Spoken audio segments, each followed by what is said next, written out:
Now let's talk to Father Derek Vergara, a student of canon law. Father, how has Pope Francis's leadership and teachings influenced your personal faith and also your priestly ministry? Good morning, Miss Chiki and Miss Pauline, and to all the viewers of your program. And regarding that question, Pope Francis' leadership and teachings are centered on the principle that God is merciful, and that is the fundamental principle of his pontificate. And by that, he was able to show us that God is calling us to draw closer to himself, and that the church should be an instrument for that purpose. And as a priest, it has influenced me a lot because Pope Francis has given me an example on how to apply the gospel values in the present times with simplicity and humility. And he has inspired me to care more for the marginalized people in our society. Well, Father Derek, you are a student of canon law there in Rome. Tama po ba, Father? Yes po, tama po. Were you able to join po the funeral over the weekend? And can you tell us what was the atmosphere like there in Rome and in Vatican? Yes, I was able to attend personally doon po sa funeral ni Pope Francis last Saturday. And as expected po, no, maraming tao talaga ang nagpunta. And before that ay pumila kami ng 4 a.m. ng madaling araw, and we were able to get through the St. Peter's Square around 7 o'clock in the morning. Imagine kung ganong katagal yung ipinila namin at kung ganong karaming tao yung nagpunta doon. But nung nandun na kami sa loob ng St. Peter's Square ay tahimik na ang lahat. Ibig sabihin ay peaceful ang environment doon kahit napakaraming tao. And we know na marami talaga ang nagdadasal for the eternal repose ng kaluluwa ni Pope Francis.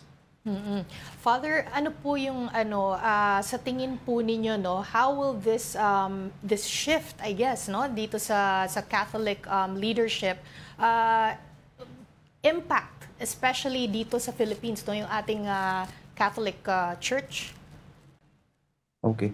So, the future of the church does not depend on one pope, not on Pope Francis. The popes in our history are God-sent people and instrument to the church. And I believe that they are the right person to govern the church on a certain time of history and according to what the church needs. And their legacies only serve as an inspiration for all of us on how to proceed and not on what the church should be. Since the gospel of Jesus Christ and the teachings of the church based on his gospel do not change in time. And perhaps the legacy of Pope Francis is to bring us back again to the gospel values of peace and human solidarity. So that will make a lasting impact then on the church. And Father, you were talking about also how you were among the thousands of Catholics, devotees there at St. Peter's Basilica. Talk to us, Father, about the significance of the simplicity of the ceremony that Pope Francis requested. And would you say na nasunod naman po yung wishes rin ni Pope Francis to have a really simple but meaningful funeral? Regarding dun sa rite ng funeral, wala namang nabago doon kasi that is the right, the pontifical, the right for the burial of the Roman Pontiff, no? So yun yung ginamit din nung panahon ni Pope John Paul II, nung panahon ni Pope Benedict XVI at ngayon nga ni Pope Francis. Siguro ang hiningi lang niya ay yung simplicity dun sa kanyang coffin na nakita natin na simpleng wooden casket lang ito, hindi siya yung inilagay sa 3 layers ng casket. At yung kanyang simpleng libingan na nakita naman natin sa Santa Maria Maggiore ay talagang napakasimple lang nung tomb. May simple inscription lang doon ng Franciscus, yung pangalan na Francis in Latin. So I think na sunod lahat ng kanyang hiling with regards to his burial. Kayo po ba, Father, ay nakapunta rin po sa Santa Maria Maggiore? Kung saan po ay nakalibing si Pope? Hindi po, ma'am, pero I attempted na pumila kahapon, pero yun nga ay 3 oras po na pipila doon. So I do not have that much of that time na pumila po doon papasok sa Basilica ng Santa Maria Maggiore. But I plan to visit the tomb of Pope Francis this one of these days po. Linawin lang po natin, Father, yung bilang ng mga yung mga 9 days of mourning, yung kailan yung conclave, kasi maraming nalilito kasi in the beginning they were saying na yung 9 days of mourning po will begin after the Pope passed, no? Pero yun pala, it's after ilibing. So day 1 would have been yesterday, or was it Saturday? Kasi after ilibing, I'm not sure if after ilibing on that day itself or the day after. Yung 9 days of mourning po. Okay, yung 9 days of mourning po ay tinatawag po nating Novem Diales at according po sa Apostolic Constitution na Universi Dominici Gregis, ito po yung batas na nag-govern during sede vacante and during the conclave po, ay sinasabi po doon na ang determination ng date ng start ng Novem Diales is dependent upon the decision of the College of Cardinals. So sabi ng Vatican News, during the general meeting of the Cardinals, they have determined the exact date, the start date of the Novem Diales last Saturday. So the count starts on Saturday, last Saturday. And then we count 9 days from that. And then yung meetings po for the conclave po, no, or the preparation, so that's after 9 days. Meron kaming nakikita rin po, no, sa mga news reports na 15 to 20 days. What exactly happens within these 15 to 20 days? Anong proseso nangyayari po dito? Yung 15 to 20 days ay yan din yung provision na ibinigay ng Apostolic Constitution na aking binanggit. At ang sinasabi doon sa number 37 ng Apostolic Constitution na yon ay 15 full days from the death of the Roman Pontiff, kinakailangan mag-start na ang conclave. Ibig sabihin, kung bibilang tayo ng full days, the first day would be on the 22nd of April. So, we expect na magi-start yung conclave ng May 6. Ang sabi sa Constitution, kapag kumpleto na yung mga cardinal, pwede na sila mag-start ng 15 days after the death ng Pope para sa conclave. Pero, nasa kanila din kung uumpisahan nila ng mas maaga, kapag kumpleto na sila, mas maaga sila na kumpleto, pwede nilang simulan earlier than that 15 days. Pero kung sila ay kulang, they are given until 20 days, maximum of 20 days. On the 21st day, ay kumpleto o hindi kumpleto ang mga kardinal, they have to start the conclave.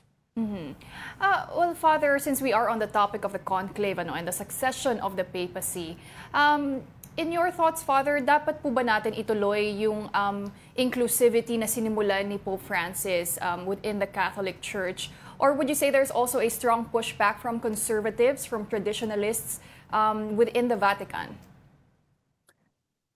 I think mali yung isipin natin na magkaroon dapat ng parang pushback from the conservative and the liberal side, no, ng or forces dito sa simbahan. Ang usapan kasi dito is between orthodoxy and heresy. So doon tayo dapat mag-focus kasi ay yung conservatism at saka yung liberalism are ways or means on how to proceed. But katulad na sasabihin ko uli, the central message of the gospel and the teachings of the church do not change. Ang nagbabago lang is yung pamamaraan natin ng pag-unawa dito and yung pag-a-apply natin ito based sa present times. Well, I like how you put that, Father. No, it should be about orthodox versus heresy instead of yung seeing it as two sides, diba, na conservatives versus the liberals. Pero Father, what can you also say about the clamor online, no, for the next popes? At kasama na po doon our very own Filipino Cardinal, Cardinal Luis Antonio Tagle. At napansin ko, Father, there's not just, clamor from Filipinos, but even worldwide, internationally. Does this matter? How should we be dealing with this? Sinabi na rin naman po ng simbahan, no, na dapat i-avoid natin yung ganitong mga usapan. Well, in fact ay hindi rin naman natin na maiiwasan talaga no na magkaroon ng ganitong reaction ang mga kababayan nating Pilipino o ang lahat ng tao sa buong mundo no. But again, I wanted to reiterate na ang conclave is not about the wielding or the yielding of influence of one cardinal no among other cardinals no, dahil katulad na sinasabi ko, we do not or we should not support one cardinal. We should support the church. And the only way to support the church in this time ay sa pamamagitan ng pagdadasal para sa mga cardinal. Of course, yung process ng conclave ay ano yan tawag dito ay secretive and at the same time ay prayerful gathering ito ng mga cardinals in order to discern kung sino ba talaga yung tamang tao o tamang kardinal na dapat nilang piliin for this time ng simbahan. Mabuti at sinabi niya ni Father because a lot of well, people in general no, kasi not just Catholics no, nag-iisip na what happens in the conclave is baka merong nag-iimpluwensyahan diyan nangyayari like this side and another side kasi Father maraming mga meetings na nangyayari, 'di ba? And I know that it's only cardinals na below 80 years old na pwedeng sumali dun sa conclave o sa botohan no. Pero the ones above 80 years old matagal na silang nandun, so may impluensya sila. And they do general meetings, so hindi natin alam kung anong nandun sa mga meetings na yun. Ano ba po generally yung nandun sa mga meetings na yun? If not na, let's take this side or that side. May ganung impression po kasi it's a very secretive process. So yung general congregations na tinatawag natin, nag-start yan noong April 21 pa upon the death of Pope Francis.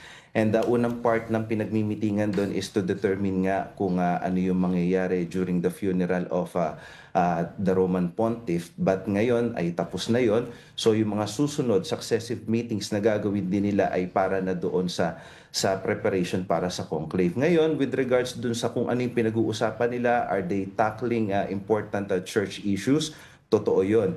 Pero are they talking about a specific person na tinitignan nila na po pwedeng mag-lead sa simbahan? That I do not know and that I cannot answer kasi wala talaga akong idea kung mayroon man silang ganon. But of course, kailangan din natin tignan na certain cardinals no, they have this they are somehow famous ba, kilala sila among the circle because of their position na din na hinawakan no. And I think yung mga bagay na yon ay it coincides din doon sa pagtingin siguro ng mga cardinal kung pagkilala ng mga cardinal doon sa bawat isa during the sidelines of their meetings. Father, bakit po kinailangan secret yung process ng conclave? Because we have to go back to the history ng simbahan na nung wala pang conclave, ang Pope ay ina-appoint ng Roman Emperor. So there is a political interference from the civil society. And para mawala iyon, ang ginawa is to have this, to give the right to vote and to elect the Roman Pontiff dito lang sa College of Cardinals. Kasi nga ay iniiwasan ng simbahan din noon no, na ma-associate tayo sa civil powers during that history of our church. Per Father, in terms of our own cardinals, 3 Filipino cardinals will be joining this particular conclave. I wanted to ask about the significance of their influence dito po sa paparating na conclave. I mean, we are the 3rd largest Catholic country. Tama po ba in the world? Again, ang role ng mga Filipino cardinals, cardinal electors at this conclave ay wala nang iba kung hindi to elect the Roman Pontiff and to expect to be elected also sa pontificate. So yun lang ang role nila doon, wala na silang ibang role doon. And when it comes to the numbers ng Catholic population sa bansa natin, it doesn't play a role din naman talaga. Kasi we have to think of the good of the whole church, not only of the particular church in the Philippines. So yun ang nasa isip ng mga cardinals. And Father, I also wanted to ask about the impact nga, no, yung legacy ni Pope Francis, at kasama na po doon is the impact that he left also in world politics. Usually naman sa mga bansa sa mundo, no, there's a separation of church and state. But Pope Francis was actively, defending, advocating for refugees, immigrants. He even offered to mediate talks between Ukraine, Russia, with the ongoing wars. He was very vocal about it. Is this, should the church follow suit with what Pope Francis started? To begin with, no, yung mga pronouncement ni Pope Francis, no, ay part na yan ng social teachings na simbahan noon pa. Sabihin, bago pa siya maging Pope ay nandoon na yan, no, mayroon na tayong documents regarding that.